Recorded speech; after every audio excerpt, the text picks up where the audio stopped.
I'm not dead. She lost access to her money, her medicine, and her pension because the Social Security Administration declared her dead. When this Stockton senior couldn't get them to bring her back to life, it turned into a Call Kurtis investigation. Yeah, she was cut off from things she needs to survive. How and why would the government declare this 78-year-old woman dead? We've learned she's just one of thousands of Americans accidentally killed off by the government each year. You see her walking, but the government thinks she's dead. Spring has sprung. We have a flower. A letter from Elizabeth Passage's bank saying, "We are sorry to learn about the recent death of Elizabeth J. Passage." I'm not dead. For some reason, the Social Security Administration claimed she died, pulling her $1,260 monthly Social Security check from her bank. Her bank then locked her account, leaving the 78-year-old without access to her money. I was just shocked. What are you talking about? You're talking to me. Then her pension check and federal health insurance were both canceled, 2 of my prescriptions were gone. leaving Elizabeth scrambling to get her medicine and pay her bills. How many of you have been declared dead by the federal government?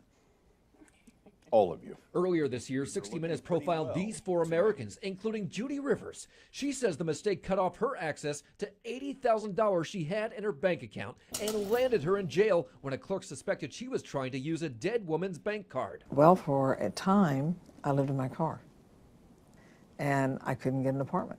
We have learned the Social Security Administration erroneously declares 9,000 people dead a year. That's 25 people a day. This is really outrageous. Consumer watchdog's Jamie Court calls it a national scandal, especially with people like Elizabeth struggling to get the government to reincarnate them. There should be a special fast-track procedure.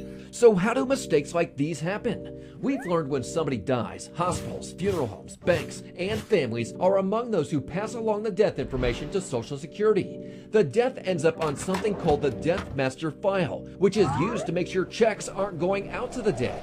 Concerned too many sources can wrongfully report death information, court is calling for a federal investigation. If the Social Security Administration can't fix it, then Congress should. We reached out to the Social Security Administration, which insists an erroneous death termination is rare, claiming it's 1/3 of 1% of the 2.8 million deaths reported each year. In Elizabeth's case, they told us due to the Privacy Act, we cannot discuss specifics of this case. Elizabeth says they told her a mortuary reported her dead. And I asked for a copy of the death certificate. They said, we can't send you that. Finally, after 2 months, the government brought her back to life, sending her this letter saying she was erroneously terminated for death. We have confirmed this person is alive. Please remove this person's death flag, helping Elizabeth get access to her money, medicine, and monthly checks. I don't ever want to go through it again. Well, Social Security says as soon as it finds out someone reported dead is in fact alive, it goes to work to verify that and restore payments. The Death Master File has about 86 million records in it. So everything's been fixed? Well, she has her money again, but she says she's still having some problems. A couple weeks ago, she tried to make a doctor's appointment, and they said, you're dead. You're not in their system anymore. So slowly she's being brought back to life, but it's not as much of a pain as it initially was. Yeah, the ramifications could go on for a while. Yep. Okay. All right, if you have something you want us to investigate, let us know about it. Call our hotline Monday through Friday or go to our website, cbs13.com/callkurtis, and fill out our form.